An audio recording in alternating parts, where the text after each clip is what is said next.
Hello, everybody. Good afternoon and good morning for those of you joining us from the United States. My name is Corinna Hörst. I'm a co-founder of Brussels Binder, as well as Deputy Director and Senior Fellow at the German Marshall Fund of the United States office here in Brussels.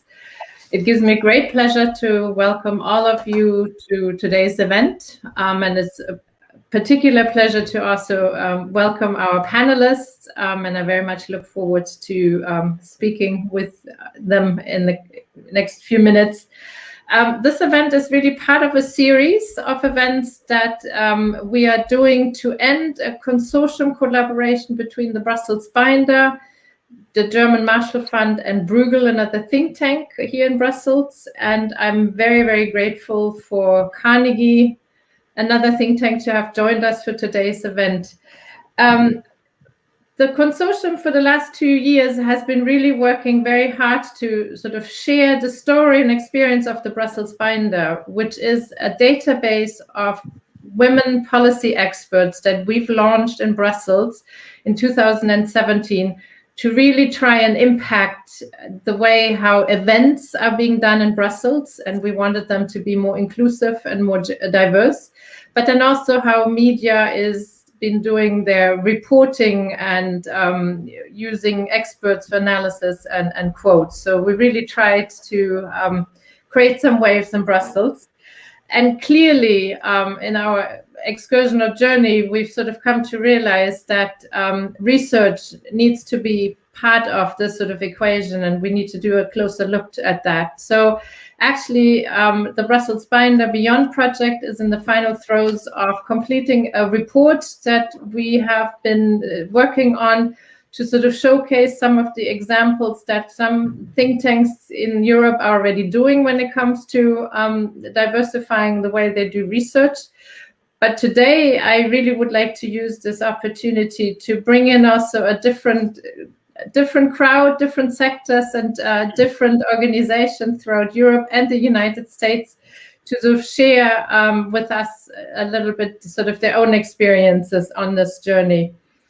So again, a big thank you to our panelists for having joined us. I will be moderating today's event. I plan to engage the panel for some 30 plus minutes in a conversation. But I already want to encourage our audience to, prepare some comments, questions, your own experiences, and don't hesitate to share them in the chat or through Twitter. They will be fed to us, and it gives me also an opportunity to maybe bring up some of your questions and comments throughout the conversation with the panel. So let's get started. And my first question I would give to you, Federica. Federica Rosetta is working with Elsevier, sort of a private information analysis company in the Netherlands. And Elsevier has been really, led the way by, doing quite a lot of mapping and analysis on women in science and sort of women in research, so health, pharmaceutical. And so, Federica, if I could ask you, given also the recent study that you've done, can you share with us a few of the key findings that Elsevier has dug up, so to speak? Okay, thank you, Corinna. Thanks for having me here today. And sorry to everybody for this awful voice today, but I hope it's still understandable. So indeed, what we have done, it's really to use the data available to really map the situation of gender across the research ecosystem. I think it's a very important point to understand the data and have an evidence-based approach to then deploy policies, strategies, and interventions. So from 2015, we work on 3 different reports. The last one we published in 2020. It's the Researcher Journey to a Gender Lens. In this case, we have been analyzing participation of women in career progression, mobility, network, research footprint across 15 countries and EU 28, and across 26 different subject areas. So what came out is actually positive in a way. I mean, what we saw is an increase in research participation. So at the moment, women make up 39% of all active authors in the EU 28, which is an increase of 7% across the two periods we analyzed, 1999, 2003, and 2014, 2018. So definitely there is an increase, and that's a good signal. But this doesn't mean that we are talking about a truly inclusive research culture. There's still quite some way to go to get to that point. And within this analysis, we could observe that only a few countries like Argentina, Brazil, and Portugal in Europe are the one closer to parity. What we observe is that across the different subject areas, there is really a different scenarios. For instance, physical science stands apart with an especially low ratio of women compared to men in the EU 28.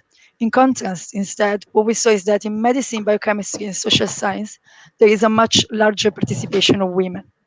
For instance, when you look at medicine in EU 28 get close to 48%. When we look at the research footprint, so basically what is the contribution of women to research, what we notice is that women publish fewer articles than men, although their citation is basically equal. Actually, one point really to notice is that during the pandemic, we also analyzed what was the impact of pandemic in the research process, and we really saw the women were publishing way less than men. So I have here the data. When we look at two periods, February, May, comparing 2020 with 2018 and 2019, we notice that women submitted 1,160,000 manuscripts against more than 4 million for men, which probably indicate and says, again, talking about career, that in a period like the pandemic, women had to take care of many of the, let's say, family duties. I mean, that we all had to kind of, we were doing a balancing act, but I think for scientists means also publishing less, and we saw also peer reviewing much less. Other important factors that came out of the study are about the fact that we noticed that women choose to publish much earlier than men. So for instance, in the EU 28, amongst those, the first published in 1999 and published at least 2 papers in their career. By 2018, 30% of men were still publishing, but only 24% of women were still publishing.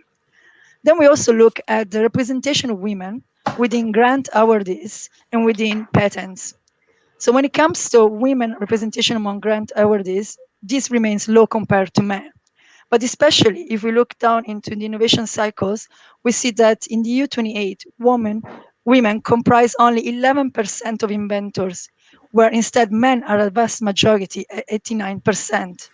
If we look at patents, in EU 28, for instance, data show that women apply for 5.7 patents for every 7 patents applied for by men. So where we are now, I mean, these are purely data. And I think this is the important thing, if we want to talk about developments in creating a very inclusive research ecosystem, we need to start from this data. We need to start from some evidence base. What is our next step when it comes to report? Next week, we are going to launch a report about gender equality in Portugal. We have done it because we saw that Portugal was the European country closer to parity, and we really wanted to understand what were the intervention, the policies that made Portugal stand out. And this is something, again, that we will publish next week, and we will debate in an event on the 16th of June. I think this is more or less the main findings, which I think it's interesting to have as a context for the discussion. Thank you so much, Federica. A lot of numbers, but you already pointed to sort of how complex the research world is and how many different elements feed into actually allowing for more inclusion, whether it's the publishing or being on a peer review or the mobility. So I'm sure we'll come back to this. Lidwien, if I might be able to join to you as somebody who's working very, very closely with a group of women professors as sort of the director of the Dutch networks of women professors.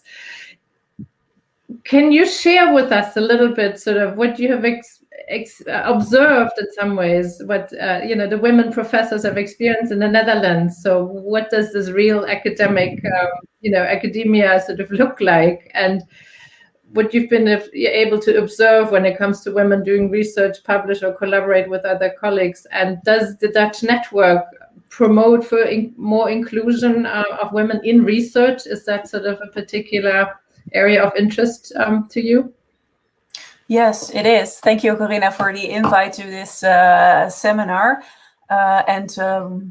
Hello to all viewers. I just wanted to, if I can, quickly respond to something Federica said about the publications and the differences during the pandemic between men and women, because we recently carried out a survey within all 14 Dutch universities, and we actually found out that it's not necessarily the fact that the women had to take care of the children, because there was an equal division in tasks between men and women in the Netherlands, among the Dutch in the Netherlands.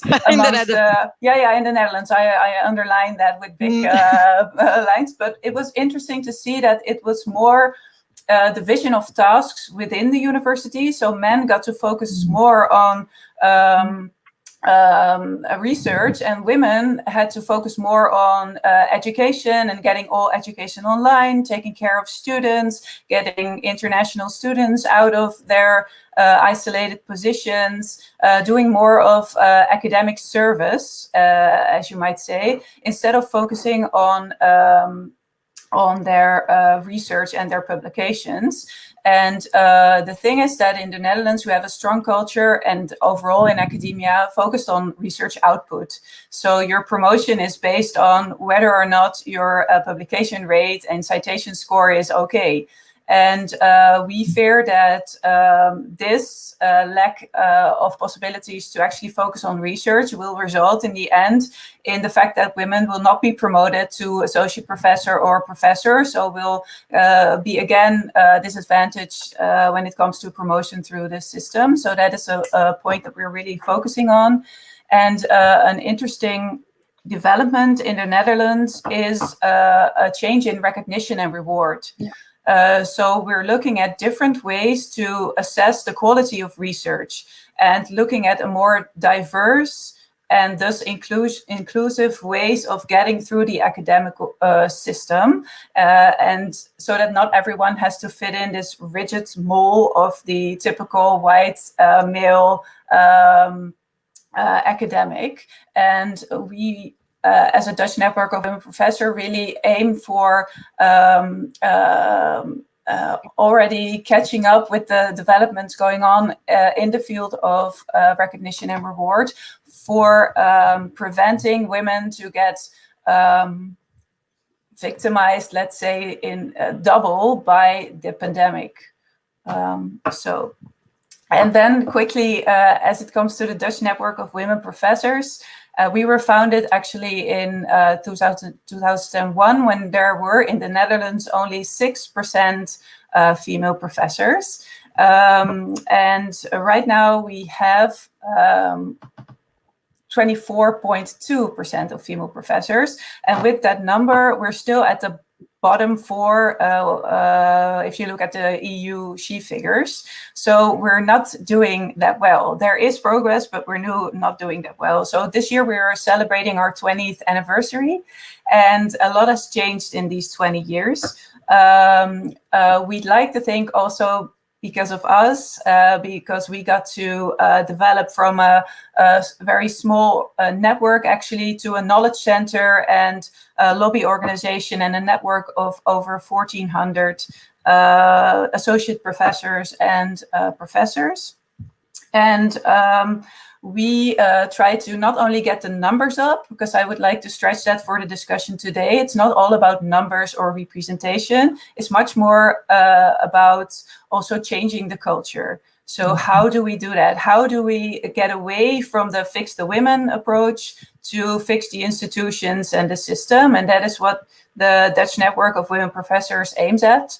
And we do that by publishing our Women Professors Monitor on a daily basis, but also just claim a seat at the table. So we talk to all executive boards of our research institutions, universities, university medical centers. We talk regularly to our minister, to all the umbrella and funding organizations, and discuss the progress made, just to keep the topic on the agenda. And we publish reports because we do believe in an evidence-based approach. And you asked me for the experiences of women in science. we published a quite impactful report in 2019 called Harassment in Dutch Academia, where we addressed misconduct and poor behavior in academia and defined 6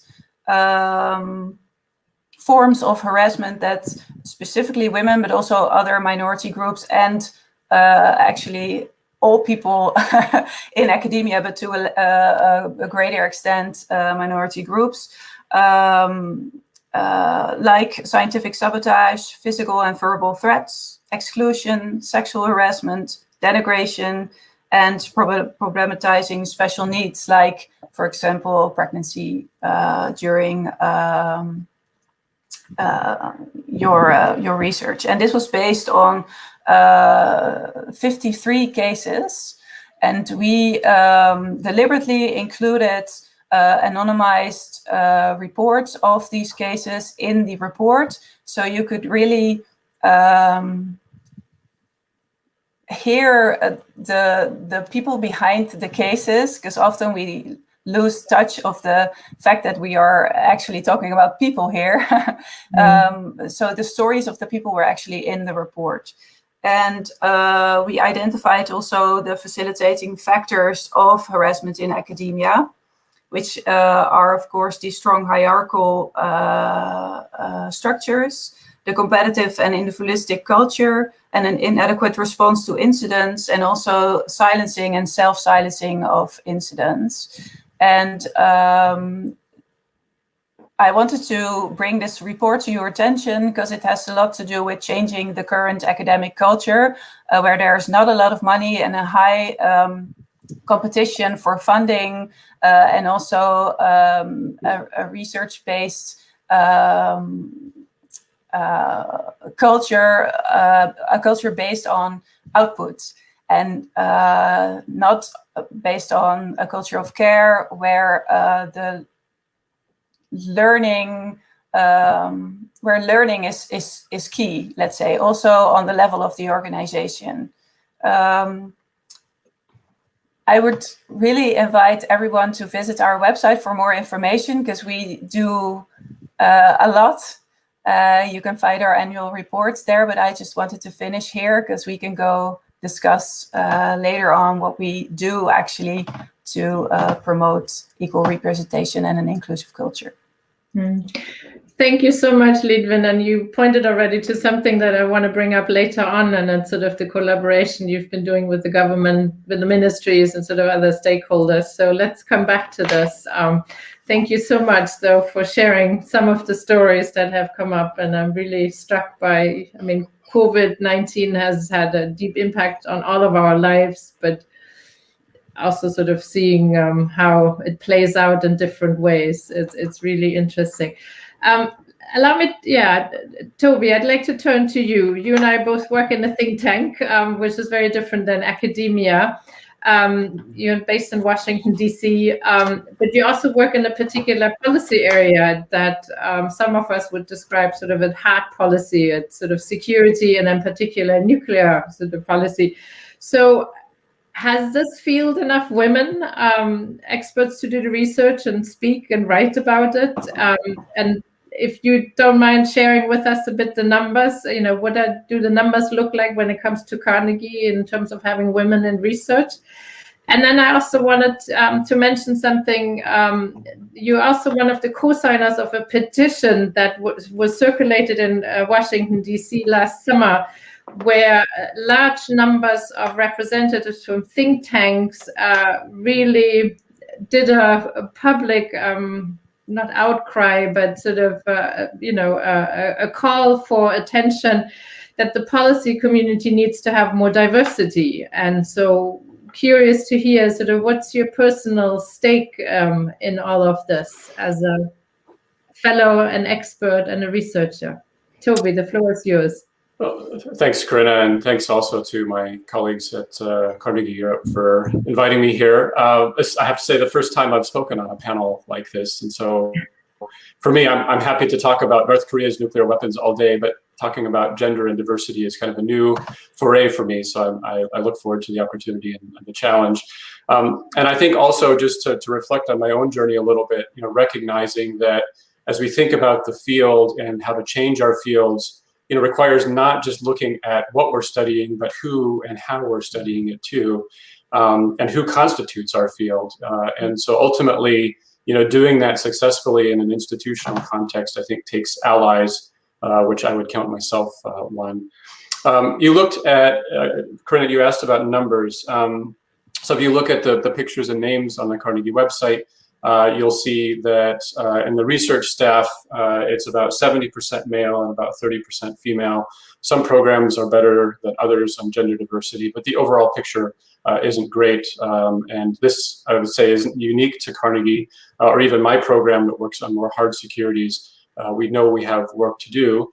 I think one of the things that we have done in that regard is to be transparent or more transparent about these numbers so that we can try to hold ourselves a little bit more accountable. And we actually just published recently all of the demographic data for Carnegie in Washington, but the centers. So you can see the picture across different segments of staff. It looks not just at gender, but also at race and ethnic diversity and other attributes. So I think that transparency is important. I think if you look at the nuclear policy field, at senior levels, it's still mostly men. And that 70-30 figure is probably about accurate, would be my guess. But the gender balance is better as you go down in age and experience cohorts. There's definitely more awareness now about that, aided by a number of groups, including one such that's Gender Champions in Nuclear Policy, which aims to raise awareness and to have ambassadors and advocates within organizations to raise gender issues and to commit to taking certain pledges each year to improve practices and culture, and other groups as well. The workforce is really, I think, the hardest challenge in this regard, and that's certainly been my experience in my program. There are relatively few hiring opportunities above the junior research staff level. There are comparatively fewer women at senior levels of experience, and they're in high demand and thus harder to recruit. And I think partly that reflects in the US system that it's a bit more porous between the think tank and research community and government. So I think for women, there are probably more options here in terms of the array of places where you might conduct research than is perhaps the case in Europe. And so the question really before us is how to keep the pipeline from shrinking as you go through in terms of aggregating experience and seniority. Apart from hiring, which is, I said, I think the hardest part, we've sought to work in other ways to do this, and especially through programming, which is a more frequent opportunity to work on this. For example, we have in my program every other year, an international nuclear policy conference. Several years ago, we set the objective for ourselves of having a gender balanced conference. It took work, but we achieved it. And in fact, the next conference that we're doing, which is in just 3 weeks, and I invite anyone who's interested in nuclear policy issues to join. But our next conference will be the most diverse yet in terms of gender, race, ethnicity, etc. And I think we have proven to ourselves that it is entirely possible to run very high quality events and do it in a gender balanced way and with good diversity. Ultimately, I think there's a question here of individual responsibility, and I've observed this in myself and colleagues that we have to use the agency that we have as researchers in the field to promote women, to recommend women to journalists who are doing work, to colleagues who are organizing events, to ensure that there's good balance and representation and inclusivity in the projects that we're doing, in the events that we're doing, as we co-author papers or edited volumes. And I think that agency is really important to making sure that this just becomes a normal practice in the field rather than something that deserves additional continued attention. As you mentioned, Corinna, the US conversation has broadened in the last year plus from gender to diversity across the board, especially with race and ethnicity. Obviously, there's problems of gender in the field, but there's even fewer African Americans and Latinos working on hard security issues. I want to try to come back to that a little bit later to talk about how we see those issues. And then lastly, you asked about my personal stake in these things. I think from a quality and process standpoint, the importance of inclusive culture is really critical. I think you'll see better outcomes with an inclusive culture than you will with one that is exclusive of certain views, certain races, ethnicities, or genders. And so I think from that standpoint, it's an important thing to do from a quality of research output standpoint. It's also just clearly the right thing to do from a social justice perspective. And then, finally, on a personal note, I'm a father of a daughter, and I want her to have equal opportunity in whatever career she ultimately chooses. So I'll stop there for now. Yeah, thank you so much. Some additional great insights, and yeah, we'll definitely come back to the diversity question at large. But Susana, let me bring you in as director for the Mediterranean Institute for Gender Studies in Cyprus. Your institution work is all about ensuring the inclusion of women in all aspects of society. You guys also have done some research. So what is society missing by not including women in research? And if I may bring in a question that already appeared in the chat, it was sort of directed to Federica, but I think we can broaden this a bit. Why is the gender of the scientist relevant when the scientific method aims to discover the truth? So, Susana, if I give you the floor. Thank you very much, Corinna, and to the BBB and Beyond, the Brussels Binder Project, for inviting me to share our experience as my personal experience, but our experience as an organization as well. I just want to pick up on something, given the opportunity that I have the floor on so that it's not lost, that was mentioned by Federica, but also Lidwien, about the impact of the pandemic. And I just want to agree as well that and more generally, not just under pandemic conditions and the restrictions associated with them, childcare and other caring activities are not enough to explain the difference, yes, in research output between women and men. Just as there is evidence behind that. And it doesn't explain it even under non-pandemic conditions. So we need to look also at it's not just about reconciliation between work and family life, and caring activities, or the balance between caring activities between women and men, but it is more institutional. Is those institutional barriers that have to do with organizational culture, with recruitment and career progression practices, with leadership and decision making, as also Toby touched on, and of course, as was already mentioned, other practices that exclude women, including sexual and gender-based harassment and violence. And I just want to add something else to that, is that, when we think about the pandemic conditions, we need to remember that women researchers are more likely to work part-time and under precarious work contracts. And I think that given that, that might also explain partly, along with the other factors that we mentioned, why women were impacted disproportionately. So thank you. I'm going to pick up on the question that was asked, but also you're absolutely right. I was also looking at the question from the audience that I hope my intervention will partly explain. So.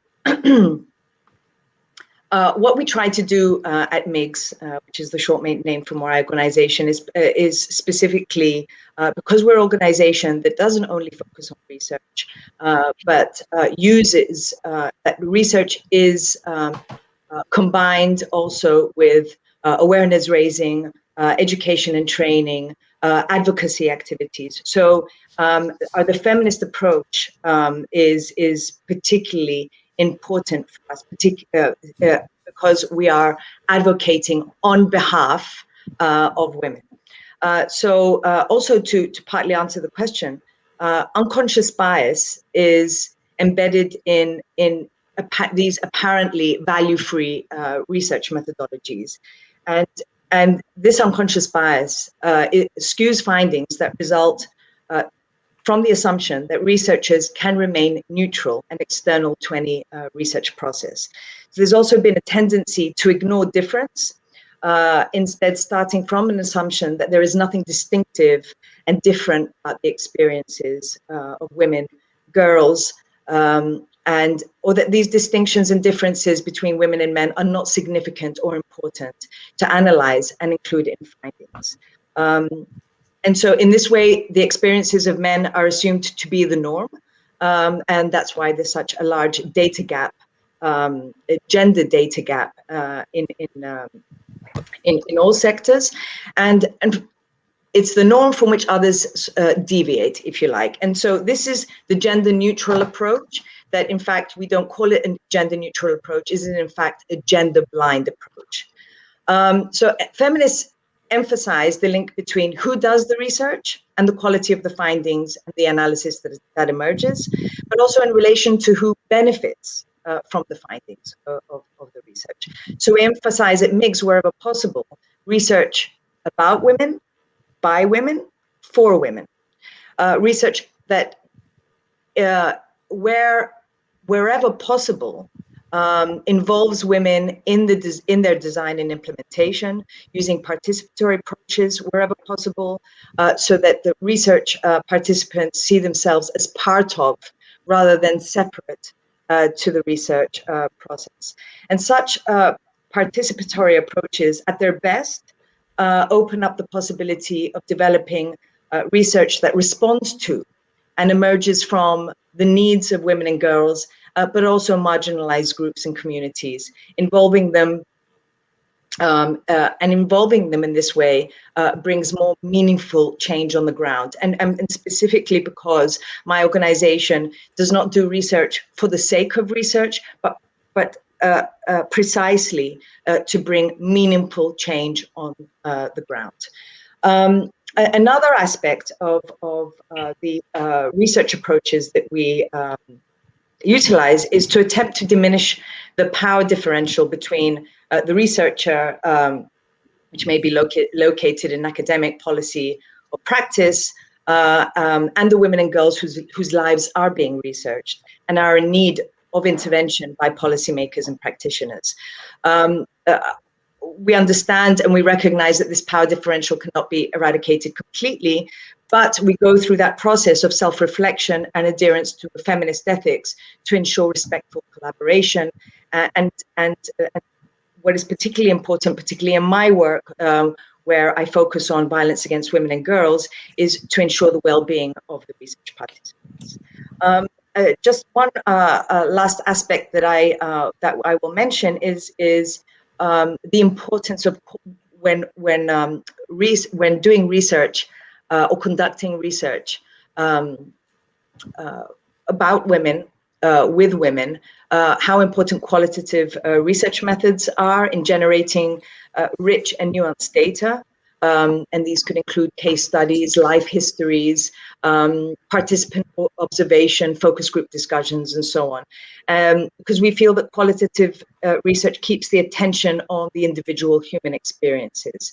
Of course, we do conduct and we use quantitative data, which of course has its value. It's so important to have those numbers, particularly strategically in our work. When interacting with policymakers and stakeholders. One example that sticks to our minds quite often in my field is the widely used 1 in 3 statistic on global violence against women and girls. So I'll stop there because I don't want to take too much time and give some time for discussion and questions. Yeah, thank you so much. And actually, your last point about the qualitative versus quantitative research reminds me of an event that we also did yesterday as part of the series, where it was on women, COVID-19 impact on economics, and we had several panels, and one of them focused more on the macroeconomic numbers. and painted a very different picture. But then when you dissected those numbers, for Italy or, for Germany, you came up with very different pictures. So there is the balance is I think, a very, very... If I might say something on that. I mean, indeed, the numbers are great indicators, but then the qualitative analysis is absolutely important. I mean, that's what I said, for instance, with the Portugal next week. We had the number from Portugal, but then we needed to understand what is behind those numbers, and that it's really, you need to do the qualitative analysis to get an interpretation and understanding. So absolutely, I'm with Susana with that point. Yeah. Did you also wanted to maybe comment on the question that was also directed to you? Why is the gender? Well, I think Susana said beautifully. I mean, I even took note about not to ignore the distinctive differences of experiences, because I think, if you want to talk about quality output, as Toby said, you need to include all the different perspectives. So we no doubt there is a benefit in terms of quality. I think another point, which again Susana touched upon, it's the importance of embedding the sex and gender dimension into the design of the research, because we know that, for instance, content. Exactly. So that is extremely important. It's not only who does the research, but embedding really into the design. So this is also another aspect we are working on, for instance, because it's absolutely relevant. Yeah. Okay. I want to shift slightly, but ask you, and I mean, Toby mentioned sort of, that every individual researcher has sort of an agency and can do certain things. But I wanted to ask all of you, as you are engaged in elements of this really, achieving inclusive research, who are your partners, or who can be good partners, or who, with whom are you working and kind of pushing for that? And you've sort of learn to be really good collaborators in this pursuit. And again, you're coming from different institutions and places, so I think we could have a rich harvest here. I don't know who wants to go first. Yeah. I mean, maybe. Shall I continue? That was. Yeah, I think, again, this is a very, very important aspect. I mean, if we want really to move the needle in gender equity, we really need to do it in a collaborative manner. So a lot of the work we do, we have an inclusion diversity board, and it's really made of experts that comes from different backgrounds. So there are funders from research organization, from gender experts, and those are really helping us really to define the next steps. I think the great work needs to be done also in partnership and alignment, for instance, in Europe with the Commission. So we provide the data for the she figures, for instance. But as I said, we are also part of a consortium which is looking at how to implement gender equality plans within the research organization. And then, I mean, even if we want to move a bit broader in the inclusion discussion and look into race and ethnicity together with gender, that's such a complex matter. And we're really trying to look at how we can collaborate with funders to try to identify what are the data pieces that we can bring up there. So another example of collaboration, for instance, it's with the work on trust. There's a project in where we are trying to really see into how to integrate the sex and gender dimension into the design phase of research. So again, I think the only message I want to give is really that it's such an important topic that needs to be really addressed in a collaborative manner. And a good example, for instance, just to conclude, is the Gender Summit. We are partnering with the Gender Summit since the very launch, the very beginning. And there you have really a lot of great experts that are really working together into the main topics around gender inclusion, and inclusion in a much more broader way, I would say. Thank you. I agree with Federica. We also work closely with the Ministry of Education, Culture and Science in the Netherlands, just to keep them sharp when it comes to this topic, but also advise them on which policy measures to take and how much money is needed to get everything done. We also work with the funding agencies. We work with the Association of Dutch Universities in the Netherlands and with the Association of University Medical Centers to get everything moving top down.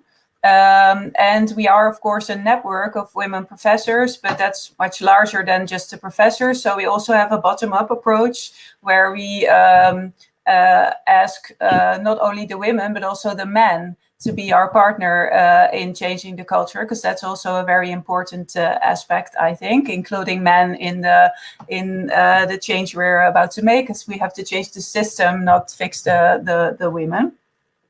And I wanted to point out that in the Netherlands, we also believe that this collaborative approach gets us the farthest. So we recently launched the National Action Plan for More Diversity and Inclusion in Research and Education. It's a national plan where all the relevant big parties, like the funding agencies, the association, but also organizations like the Dutch Network of Women Professors, joined forces and committed themselves to 5 big goals that they want to achieve within 5 years. And just the fact that we got all these parties together and that the plan is officially under the umbrella of the ministry. So it's the plan presented by our Minister of Education, Culture and Research. That we think we're going to go and make major steps when it comes to more diversity and inclusion, not only on the level of awareness, but also in changing the existing instruments, because that is actually one of the first and main goals, embedding diversity and inclusion in the existing instruments, like, for example, quality assessment and things like that. So, yeah. Can I briefly follow up on some of the things you said, Lidwien? For one, I wanted to know, are you also engaging in one way or the other the students? So it's sort of the pipeline and sort of making them aware of what's happening. And then my other question is, given that you work with sort of the ministry, the ministry is a big place. So it's as you were approaching them and kind of bringing them on board as a partner, where did you start? On the top, on the bottom, particular units, departments? What's your advice if others want to do this? Yeah. Good question. First, your question on the students. Actually, no, our focus is mainly on the academic staff of universities, but students are the biggest population and our future scientists and researchers. So yes, we do focus on the students, but that really needs a different approach. And we've got in the Netherlands different organizations that can do a better job with that than we can. So we are really specialized in gender equality within the academic staff. So we do not focus, for example, also on support staff, which also needs a different approach. Then when it comes to working together with the ministry, we started at top level, actually, when we started just by addressing the minister herself at the time. We had a female minister. And then she referred us, of course, to the ones responsible for diversity and inclusion in research. So we have a direction called Onderwijs en Wetenschapsbeleid. So that's research, education and research policy. So there's a division for that within the Dutch ministry. And I've seen during the 7 years that I work as a managing director for the Dutch Network of Women Professors, that the attention for the subject has impactfully grown, let's say, within the ministry as it comes to that division, because there's also a division called emancipation, but that has a more a general approach, and this is especially focused on diversity and inclusion in research and in research policy. So now we have there our contacts, and we are on a regular basis, let's say once a week, in contact with the ministry on cases that are running right now and on policy developments. Now, especially on the GEP requirements in Horizon Europe, of course, but also a national research on discrimination during pregnancy that is being launched within several months. So, yeah, lots of topics that we discuss on with the ministry. Okay, thank you. Susana or Toby, I don't know who wants to go next, sort of your partners or other stakeholders that you bring on board. I'm happy to jump in here, and I wanted to pick up on the point about seeing funders now increasingly ask about this, and I've seen this increase a little bit over time. It started out as a bit more of an afterthought, like it was kind of the last question in the form, but slowly it's starting to migrate into questions about program or project design, and so I think that's an indicator that this is now permeating the sense that this is an integral part of process, not just something that you add on. Two other things that came to mind. I mentioned earlier the group Gender Champions in Nuclear Policy, and the model there is to recruit leaders of organization to be the champions within their own organizations and to be champions in the field more broadly. And I think that kind of leadership at heads of organizations is critical, but ultimately, this is something that has to have a bottom-up element to it. And so I wanted to describe briefly here the work that some colleagues and I at Carnegie have done over the last year on diversity writ large. We, in the wake of some pretty horrific racial injustice and violence incidents in the US, formed a task force to look at our own practices when it came to diversity and found them wanting. And in the process of having a lot of internal conversations, we identified a number of ways that we could start to integrate these questions and this focus into our business practice effectively. And so, it's not just at the sort of leadership level that we're seeing this, but trying to figure out at every stage, in terms of recruitment and how we mentor talent, how we use our platforms, how we affect our internal culture, how do we overall change the institutional culture so that awareness of bias and diversity and gender diversity are integral to the theories of change that we apply in our project. Again, I think a lot of that comes back to individual or program responsibility, but we've taken the next step, which is to begin to make this institutional responsibility or collective responsibility. So now every year when we write our annual program plan, we have to account for what activities and how we're factoring diversity into the work that we're doing.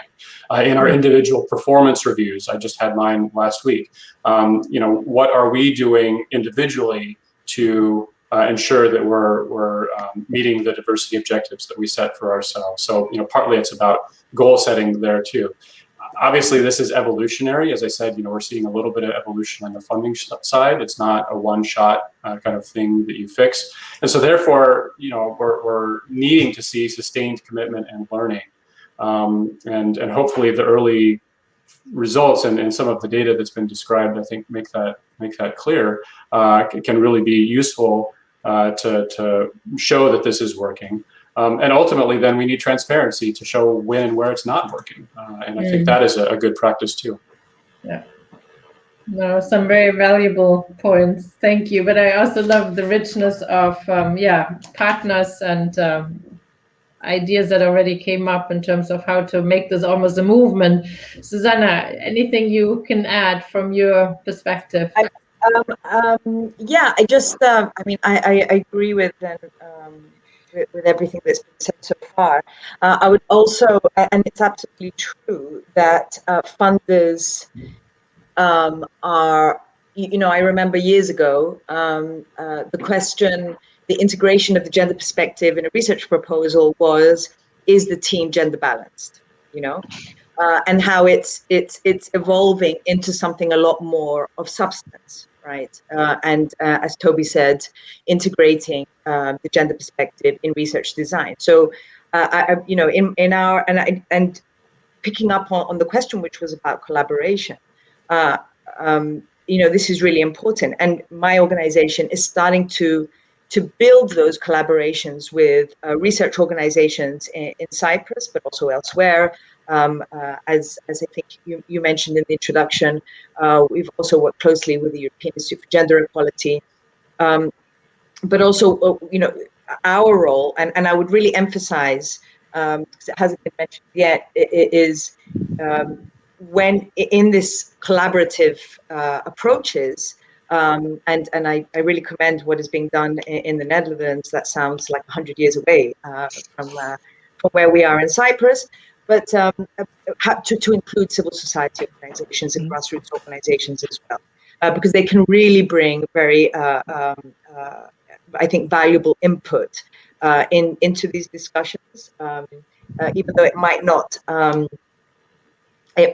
be immediately apparent that on an issue of research and scientific research, to include in these collaborations, grassroots organizations, civil society organizations that may bring the perspective of the beneficiaries or the target groups of the research in question. And this is something that we're increasingly doing as an organization, and of course, this evolved over time as well as the research, as the questions or the requirements of funders changed. So years ago, my organization would be approached in a sort of token way. We'll tick off the box of integrating a gender perspective by including MIGs, and then our role, and of course, this was many years ago, but of course, we were very keen on forging these synergies and collaborations with research institutions, research teams, precisely for the reasons that I outlined before. And then we'd find ourselves with no real role or contribution, and then we had to carve it out along the way, and then that was extremely challenging, and also challenging because it's something that we felt we had to fight for throughout the duration of the project. This is slowly changing from tokenism to more substantial participation and input as research organizations, and I'm talking about science, as research organizations begin to understand the value, and also to understand that they don't have this expertise, that we have this expertise, and it's okay. And you can bring us on board, and we can bring that expertise into the picture. Yeah. I think it's a very important point about the collaborative sort of spirit, because yes, we are living in a very complex and constantly moving world, and we can't expect to know everything. So bringing the people in who know. Corinna, yeah, can I just add a small remark to the remark of Susana when it comes to the National Action Plan on Diversity and Inclusion in the Netherlands? Because when it was launched, actually, there was a lot of especially political backlash on it. So it wasn't received that well, and a lot of questions were asked, and a lot of debate was evoked, and not in a very positive way. So we do see that there are a lot of institutions that really want to move forward, but that there are a lot of obstacles that still have to be taken before we have this really collective commitment that seems to be there by the launch of the plan. So there are still a lot of obstacles that have to be taken. And also when it comes to, for example, we haven't touched that subject yet, but the Federica will sure know about that, the collection of data on the broader aspects of diversity in academia is really hard, especially in the Netherlands. And also there's a severe debate going on whether we should at all collect data on this. So I think that there are still a lot of obstacles to overcome. Yeah. I do want to give Federica a chance to come in on this, but it also fits nicely into a question that came from the audience. Since we've mentioned the development of new ways of assessing the quality of research, what kind of criteria do you think of to complement the existing criteria's focus on output? Yeah. So just to go back to the point about including other data. I mean, at the moment, the focus of our Inclusion Diversity Board is on gender, race and ethnicity. It's also on sexual orientation, generation, disability. All of these data are becoming much more difficult to gather, and especially the race and ethnicity. We just really lack the methodology. The inferior methodology we use for gender is not applicable for race and ethnicity, and it's a much more difficult job to do. So it really requires a lot of work together. Also now we are talking with funders, but it's something that we found important, but it will take a few years to get to the point where we can have meaningful data as we have now for gender. And going back to the research assessment, I think it's actually a broader conversation that is happening within research about research assessment. It started, for instance, from the open science. So looking at how to really acknowledge not only the research output, but also acknowledge a number of practices the researchers have into making research more inclusive, more open, more collaborative. And then within that, let's say the pillar of inclusive science, I think gender totally fits into that. So making sure that there is also recognition for the work which is done indeed by including the sex and gender elements within the research design. The Netherlands is definitely ahead in some of these conversations around research assessment and research evaluation. But I must say, I don't know for the US, but specifically in Europe, I know that many other countries are really looking into that and really adding also a qualitative element into the assessment. Well, we as a publisher, of course, we provide, the data for the outputs, et cetera, but we always said you need to start with a basket of metrics. You need to combine the data with the qualitative, and you need really to start looking into also these different aspects. So how do you reward the educational aspect? How do you reward the communication to the society, for instance? And within that, then the inclusive piece, extremely important. Okay. Thank you. I wonder if I could just come in very briefly on that point. I think, one of the natural questions that should arise when you talk about diversity, equity, and inclusion is how does that relate to policy outcomes? And I think a lot of the focus is on inclusivity and sort of changing the workforce initially, but ultimately there does need to be this question then about so what? And I guess that's where it comes back to the interest in looking at groups that are primarily affected by certain policies or things, and to see whether there's disproportionate effects on some communities there. And I think that's a really hard issue. And Corinna, I don't know if you're seeing this too, but in kind of the think tank world, we often view our audience in very sort of narrow and segmented ways and don't necessarily think about the broader externalities of the policies that we're recommending. That conversation is starting to happen a little bit in the nuclear community. There are some researchers whose work I think was probably seen on the fringe, but it's starting to become a little bit more mainstream to look at disproportionate impacts on minority groups or indigenous groups from certain practices that have been built into nuclear energy or nuclear weapons related policies in a host of countries, not just in the US. And I think those critiques and conversations are starting to become a little bit more mainstream. One of the things that we're going to do at our forthcoming nuclear policy conference that I mentioned is we'll actually have a panel that looks at the relationship between equity and nuclear policy making and anti-racism to see whether there's connections there that can be drawn on how inclusivity and equity can affect then policy outcomes or not, and what the challenges are there.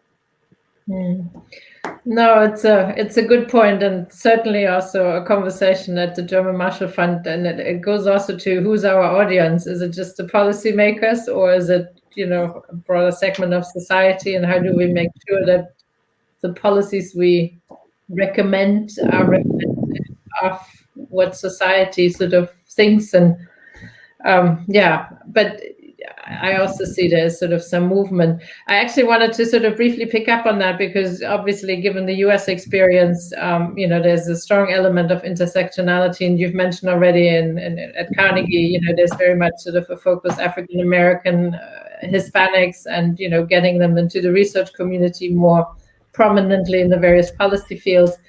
Susana, Federica, and Lidwien, from where you're sitting, where is Europe when it comes to going beyond sort of gender in research and bringing in the other elements of diversity into the research area? Do you see already some movements, or is it? I think I was presenting recently at a conference where I was looking at the data around SDG sustainability goals across the globe, and what was striking is that there were quite some impactful research coming from, for instance, from Africa or other developing countries, which was a quite high proportion compared to their general output, and still the level of collaboration was very minimal. So definitely, I think if we want to talk about inclusion, the analysis we did on SDGs show that there is not so much inclusive science around the sustainability goals, and that's an area that definitely could be improved. So yeah, I would say that is also another angle to be kept into mind. The global. We're actually, if we're looking about global challenges, the response needs to be really global, and some of those countries very important, like on climate, to be involved in research. Mm. Well, as it comes to the Netherlands and the Dutch Network of Women Professors, we are actually a member of the National Platform of Diversity Officers, where we unite in meetings all the diversity officers of the universities and research institutions. And so we definitely build bridges to what already exists in gender diversity and what can serve as best practice for D&I policy in general. But we do see that the topic in the Netherlands is addressed. I can say that. So it's on the radar of all universities, and it's seen as a very important topic, but it's still on paper. Yeah. So we've all recognized it as very, very important. But if you look within the workforce, if you just go to a general lab or a research group, you will not see much diversity. You do see a lot of inclusion, because when you put a lot of people that think the same, look the same together, there's a lot of inclusion. But still there's a lot of work to be done. And a thing that we are particularly paying attention to is the fact that universities nowadays tend to refurbish or renew their very impactful instruments for promoting gender equality into instruments for D&I in general, which doesn't work because you destroy a very good instrument for promoting women in science, and you then have an instrument that doesn't really apply to D&I in a broader sense. So we see that there's a lot of movement and development, but not yet in a very systematic way. Thank you, Federica. That's it. It's not, And we also see that there's a lot of need to exchange knowledge. So platforms and also the Dutch Network of Women Professors is really trying to take up that role to build bridges between universities, between institutions, for them not to be reinventing the wheel all the time within their own institutions. And then there's also the societal debate on whether it's a topic for research at all. So we're still at that very abstract level or of is it the right thing to do or not, and that's sometimes scares me a little bit because of course as a managing director of the Dutch Network of Women Professors, I'm also in a bubble of people who all find this topic very important. But if you step out of your bubble, then you see that there is still a lot of bias and still a lot of work to do, and still a lot of obstacles to Maybe to conclude, just from my perspective, I mean, talking about sociographies, what I was thinking is one of the largest work we are doing is really to make sure that our editorial boards are really totally gender balanced. And we are now really, and we have this gender dashboard where you can go in the journals and it's fully transparent, the ratio of women, what is the target and what is in the field. So I think transparency, it's also a good way to make it really clear to everybody. But now we are really working also with the editorial boards to say, really factoring also the race and ethnicity, the geography, the generation, the age. So really trying to kind of go across also the other dimensions that are important. So maybe the word I wanted to finish was about transparency and making sure that, if we do things, they're so transparent that everybody can really see where we are and where the progress is still needed. Thank you. No, it was also a point that Toby made about the transparency, what can be done versus what one tries to do, or maybe doesn't quite reach the level yet, but at least, one is trying. Susana, you wanted your observation. I wanted to, on the issue of diversity, and I think one of your questions were where is the EU right now? And I just wanted to mention that there is on an EU level, and I'm talking about the EU institutions, from the Fundamental Rights Agency to the European Institute for Gender Equality and the European Commission itself. And we can see elements of this in their funding calls, at least for civil society, because those are the ones that we're most likely to utilize. This increasing recognition of intersecting or multiple inequalities and how gender intersects with other forms of inequality and oppression. And the European Institute for Gender Equality is very much taking this on board. And what I've seen in my experience in working with them, but also because I follow their work very closely, is to be, starting to more actively pay attention to how different inequalities intersect, looking at race, ethnicity, and other socioeconomic backgrounds and so on. And I think that's a move in the right direction. So we do see this movement. I would warn against sort of this approach, which we saw with gender equality in the past, of just doing this add-on and say we're going to look at this and this and this and this. I do worry about that. I also worry, and I have to be honest, I do worry about when I see funding schemes that are that include children, young people, women, and other groups, and sort of this. I do worry that we're not paying that groups will get lost, including women, because we're not a minority. Exactly. So yep. I do worry about this sort of. I can't find the right word now, but sort of this lumping all together approach, for lack of exactly. expression, I apologize, where I feel that over the last 15 years or so, women are starting to disappear. Now, of course, it's not a competition, right? Of course not. And it should not be. And we should not be, so organizations that are focusing on gender equality and focusing on the experiences of women and girls shouldn't have to compete for funding with other equally deserving groups who experience different types of inequality and oppression, if that makes sense. So thank you. Yes, it does. In that right direction, but there is a trap in being all inclusive in such a way that in the end, not sufficient attention is paid to any group. Yes, exactly. Totally agreed. So we agree. Interestingly here, one of the observations I would make is that it's often women who are also leading the conversation on diversity. And so there's a group called Women of Color Advancing Peace, Security, and Transformation. And they've done a lot of the groundbreaking work, I think, to build a network that is also pushing forward in diversity, not just in gender, but in other ways too. And I think, that their progress that we've seen over the last, say, 2 years has really been instrumental in helping bring that conversation into the foreground of thought amongst, my organization, certainly, and others too.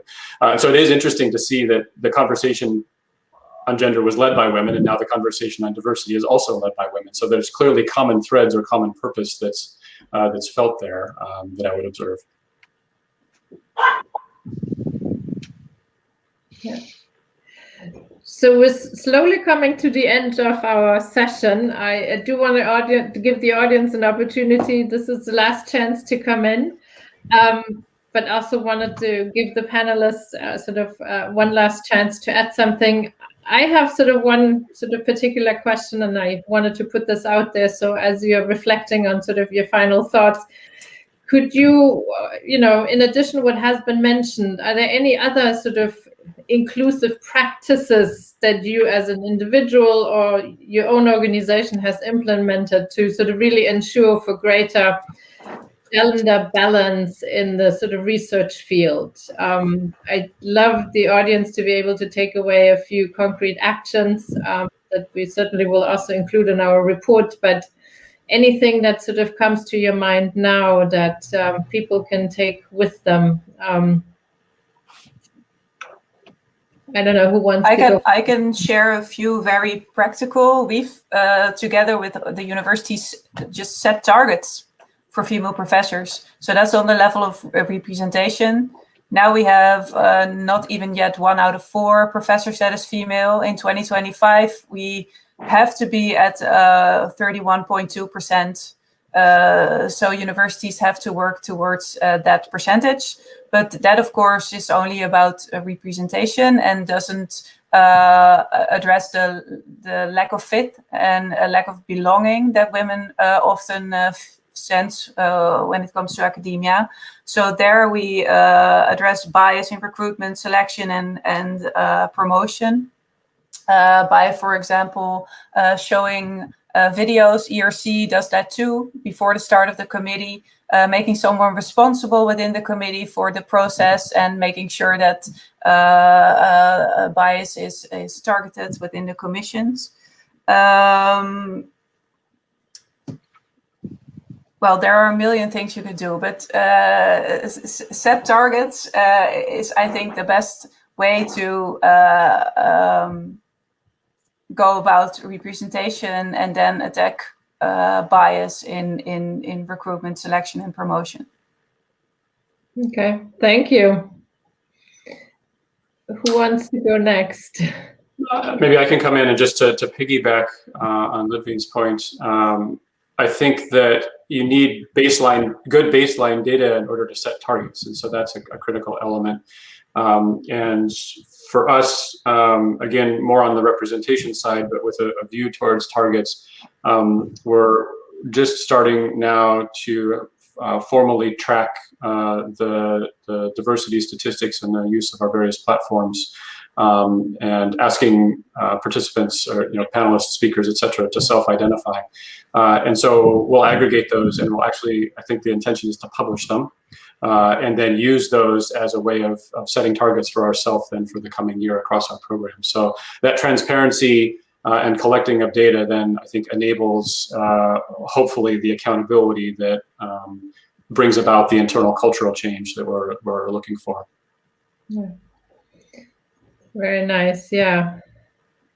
I also want to just add one thing, and we haven't mentioned yet the training of, for example, our young researchers and students. I really want to stretch that we do need to think about the next generation of leaders and next leadership that will be there in a few years. They are the people that can bring about change. In our view, the ones that are at the top right now, you can, of course, help them see their own bias, but it's really difficult to get them to change their behavior and the way that they see academia, because they have been working in academia for so long.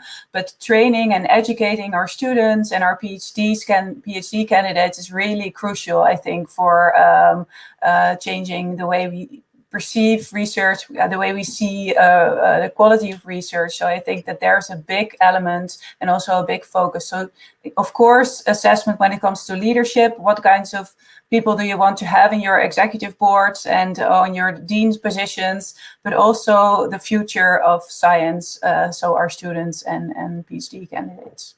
Yeah, thank you. No, very valid point. Susana, Federica, any final thoughts and an inclusive practice idea you'd like to share? Well, from my Elsevier perspective, I think as a data analytics company, we will continue to work on generating the right data to support most of the data-driven policies, interventions. We will continue to make sure that the editorial boards, conferences have a good balance and representation of gender. I think the second aspect, which is very interesting, is how we can contribute to the including the gender and sex elements in the design phase of research. So we started by making sure that our journals, medical journals, they implement the SAGR guidelines for doing that. And we will have to work on the compliance to those guidelines. And also we are going to try to expand to our subject area, like for instance, computer science. And to the point of Lidwien, we have been starting in 2020 to do some training to researchers. All of this always in partnership with other organizations that are already active in the field, really to train early career researchers to integrate sex and gender analysis into research. The last point, which is also very important, is that we want to continue to partner with other organizations like MindJet, for instance, to make sure that we support career progression for women within academia. So final point for me is really, it's a lot of collaboration across all of these three dimensions that I mentioned. Okay, thank you. No, this is very important. And I also love the focus on the next sort of generation and the pipeline building. Susana, final words. Thank you. I'm the only one who's had to tell my various family members to stop opening at the door, and so I apologize for that, but it is indicative of what is happening. But yeah, I agree with I think the other speakers have pretty much covered me. I just perhaps want to sort of emphasize how important it is to collaborate with civil society organizations and representatives of the research subjects that you you know, how to really think about how to involve the research participants in the design of research methodologies, and emphasize also collaboration with civil society, not as tokenism, but as partners that can really feed into and give valuable information, data perspective in research design and implementation, and not just access target groups, for example, which is another practice we had seen very often in the past. Perhaps also to I think those are the two issues I wanted to raise. I think because the other points I wanted to make have already been covered. Yeah. Okay. Thank you very, very much. I feel like we covered a lot of ground, and the richness of your backgrounds really sort of contributed to it. What I'm going to take away from it is sort of the key is there's really this big question of culture, how to create a sort of a culture in our respective institutions that allows us sort of inclusive approaches. There's the need for the sort of qualitative and quantitative research to be done, and I think, you know, there was some really interesting stuff coming up when it comes to the design phase and methodology, and really going back to sort of the roots of what research is really about, to come as close to the truth as we can. And then the opportunities that the diversity angle sort of brings to it in terms of really furthering research, but that there are also a danger into lumping this all together. So I very much see this a beginning of a conversation, and I hope we all do our part in taking this back to our respective networks. And I really want to thank you again for joining us today. Also want to thank Carnegie and Carnegie Europe in particular for allowing to co-host us. And I wish you a good rest of the day until we meet again somewhere, hopefully in person. All the best. Thank you. Thank you, Nadia. Thank you. Thank you very much.